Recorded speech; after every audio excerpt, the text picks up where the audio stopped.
All right. Hey, I got a couple little things up my sleeve, which I got short sleeves on right now, but I'm going to tell you this is what we're going to do. I'm going to show you that this is the lost painting. It's a diary of Leonardo da Vinci's works. She is the older Mona Lisa, and this is the younger Mona Lisa.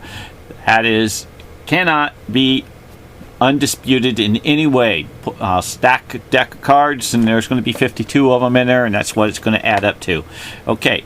Now, I want to show you what is going on inside this Mona, and it so happens to be this skull right here that you see. And out of that skull, it so happens to be what's behind this Mona is a blue image. And what is going to be, that's going to match up, is this image right here that is on the side of my woman. Whoops, made a mistake. Hang on, it's only made a mistake because, guess what? I went too fast, all right? Whoa, gotta slow down. That's what my lady, beautiful lady, says in the Philippines.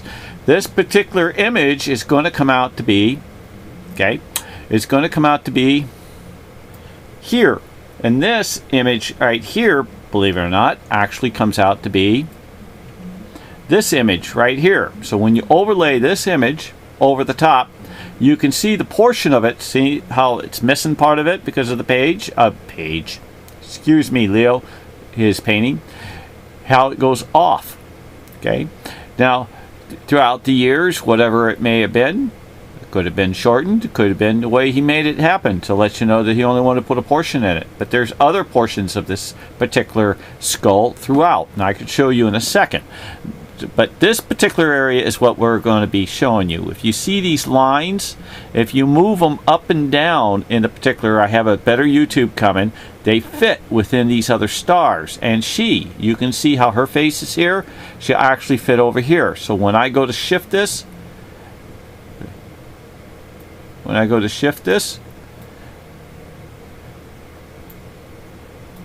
how she fits perfectly within the stars. See? And one more little shift. There you go, girl. Okay, right there. See how she fits in the shoulders and moves up and down? Sometimes he's sensitive, sometimes he isn't. Look at that. What? Look at that. Look at that. Look at that. Look at that. You see that? Watch. Watch. Don't want to make no more boo-boos. Okay? Okay. Here she fits perfectly there. Look at that. Look at her fingers. Boom, boom, boom. Match. Oh my goodness. How the arm fits. How the chest fits. That's the way Leo is, but he shifts this. See? We just noticed how he shifts it. So we hold this here and we see this. Then we take this and you can see how he builds another one. Because that's what he does. He builds another one right here. This is right here. And I'm going to show you how that is. Hang on. Because there's another image in which you're going to see, which is going to be trippy. See, if you follow the stars, you got this same image, but larger in the stars. And then if you see how this runs here bigger. And how this one runs bigger. And it goes like that. Okay, watch this. Okay, hang on. It's coming. You can also see how it runs here and shadows. He makes bigger ones and bigger ones until, when you're all done, I'm going to show you. So hang on.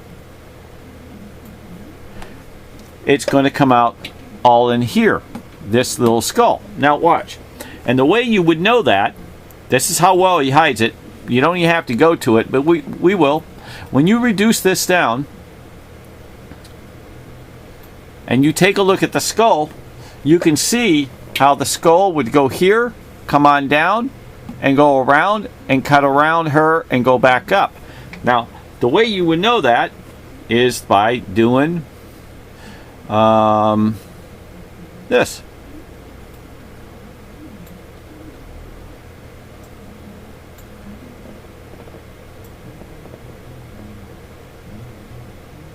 Gotta do it vice versa, huh? You see how they would build up into the area? Okay, this is a bad example, but you can see how he would build up into the area. So now he's already offset. See his shoulder right here? Here's his shoulder right here. So I'm off a little, so I take this, Not bad for a guy who just fleeing this together, huh? Wow. Either I'm getting good, or you guys see, there he is. There's his shoulder, there's his arm, there crisscross. That's the way he does. He can shift across. You can see his leg here. You can see his leg here. Watch this. Here's his leg crisscrosses here. Here's his leg crisscrosses here. You can see these crisscrosses. He also does it smaller here, and he does it smaller here. So Leonardo da Vinci, and I got better YouTubes than this. Okay, I'm just throwing this out for you for you to see, but you can see the cut outline of the dress, and you can see how the skull goes in the middle. But the skull actually goes even bigger, so you can take the skull and even make it bigger, and you can fit my person in there because he'll make the skull bigger than the painting. That's the way he is. He has set these lovers. There, look at his hand. He even lines up. Okay, his hand lines up perfect. That's the way Leo is. Now, here's another trick of Leo, real quick. Okay, I'm going to make better YouTubes for you. But here's the Mona. Okay, see the Mona? Okay, when you take a look at this Mona, it runs across like this and goes like this. But this is the signature of Leonardo da Vinci that was found by my painting, by his foot, microscopic, cannot be seen with the human eye. Now watch, please. When you take it and you overlay this, I know it's hard to see, you can see this man right here, and he looks like he's got a long fishing stick, and it got this stick here with a tuning fork. Well, it lays across her arm and runs across. He signs his name right across the Mona. Signs his name. You can see the outline of the guy. Looks like he's sitting on a rock, you know, in a sense, enjoying his life on a hill, whatever. And you can see the same V sitting right there. Perfect fit. Puzzle fit. 100%. And that's not the only place it goes, because when you actually he signs his name over and over and over and over and over again, you can see that he would do it here in this big V. He does it in this V. He does it everywhere. He'd do it in the hands. He'd do it even back in here. He'll even have it run off the page to where you wouldn't even see the guy, but you only see a portion of the signature. And he would make it so that this would even be turned. So in other words, it would be to where even if it was turned like this a little bit, or like this, or like this, or like this, and no matter which way you lay this, okay, no matter which you lay this, okay, you can lay it like that, and he would sign his name. That's the way Leo is. He constantly signed his name, and he made this out of pixels that were smaller than what you can even dream of. And with that, I could get rid of that part, but let me just show you how this signature right here also works the same way as in the Mona. See, when you take this and you overlay it, whoops, and you overlay it, excuse me, sorry, and the signature, you can actually see a better deal out of it this way when I take it and 180 it. I 180 this, okay, and now you can see how you got a simulated line of the same signature, simulated line. This is just a more highlighted, and then when you overlay it, you can see how he would run his signature in bury and hide. You can see this tuning fork, it runs here. Look at this, runs right in the same angle, boom. You can see how this line would run right in here, and then you can even see, okay, you got this V right here of this guy. This guy's a V right here, right? Okay, we put it right here. I never even checked this. You can see there's a V here. That's the way he is. Leo is crazy. He's crazy in love with the Mona. The Mona is his love. Imagine the world, the whole air, the whole universe, the whole breathing, the whole thinking, the whole blood, the love, the gods, the angels, the people, the trees, the waters, the fish, the birds, the plants, the worms, the ants, the birds, the bees, all these things that we seek and watch and wonder of how it lives and how it loves and how it produces and how it breathes and how the fear of a worm getting eaten by a bird, and an ant getting eaten by a bird, and a bird getting taken by a snake, and so on. Leonardo da Vinci loved the Mona. He was painting this Mona all his life. All his life. And even when she grew up, and this is where she grew up to be a much more beautiful, mature woman.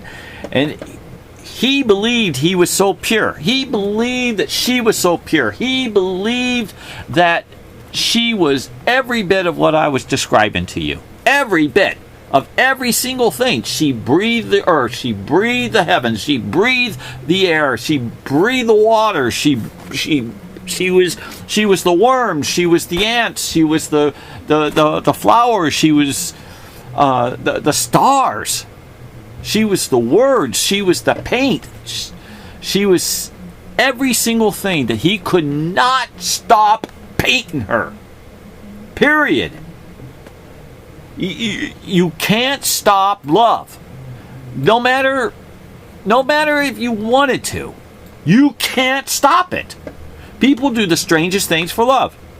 100%. They do anything for love when they're that much in love. Would you ever lie for love? You say no.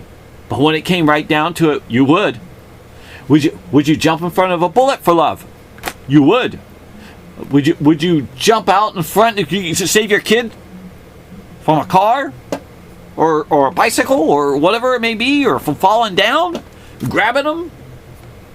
You would. Even if you broke your leg, broke your neck, broke your whole life, to seeing him again so he can survive. And he wanted the Mona to survive. He loved the Mona. And that's what this is about. That's why the Mona dominates. That's why she grew up to be a magnificent, gorgeous woman. This is a black and white cover, and I tell you, you can't hit the subscribe button until the end of this video. And I'm sorry about the little blooper, but it was just, it so happened to be the a magnification that actually came to where I went, oops, okay? I'll put that in my beginning for you. And so I want to let you know, listen, you guys have been awesome to me. You guys have been supreme to me. And God loves to be called Supreme God. I'm going to let you know that. I have this very strong religion. And my religion is not because I read the Bible, because I don't preach the Bible. I preach the heart of what the love of thy God above has given me in general feelings and knowledge of this earth that we are supposed to live and breathe on. Okay? And with that, it is what I have recognized, what Leo has recognized in the Mona. You paint the Mona, you watch the Mona, you analyze this Mona, you live and breathe this Mona. This Mona moves. It's a TV. It's his whole life diary in it, and there's nearly 1,000 YouTubes of proof of absolutely can never be disputed. These are photos that are 100% true to you, and I have 20 times better. This is just a slap in the face that I did for you. I want to see how good you guys are going to be to me. I am really being good to you, and I'm hoping you would appreciate it, and I'm hoping you'll call a friend and say subscribe for me. Get on the ball for this guy. He can use your assistance. He's got the heart for it, and yes, I do. I got the heart for it. I'm here for you. My name is Alan Cook, and I believe in the Mona has a lot more for me and you, for your kids, for your loved ones, and teach a teacher. Take that broken finger, hit the subscribe button, the notification, and the thumbs up. And don't forget to wash your hands, social distance, wear a mask, and would you also say your prayers, and may God bless the whole world, the universe, and the heavens. And I love you guys. Don't know you, but I love you. Okay? So, brotherly love. Show me some, please. Thank you. Amen.